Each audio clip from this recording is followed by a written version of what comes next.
The ghastly incident reported from Sandeshkhadi in North 24 Parganas district is alarming, is deplorable, to say the least. It is the bounden duty of a civilized government to stop barbarism and vandalism in a democracy. If government fails in its basic duty, then the Constitution of India will definitely take its course. As Governor, I reserve all my constitutional options for appropriate action at the appropriate moment.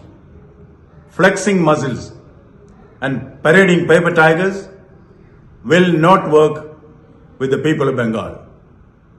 Jungle Raj and Gundagiri will work in a fool's paradise. Bengal is not a banana republic. I repeat, Bengal is not a banana republic. Government should do its duty. Those who think they can rule through dons and soon will they find themselves to be Don Quixotes. This pre-election violence, which has an early beginning, should find an early end. The sole responsibility for wanton violence in society lies with the government. It lies with the government.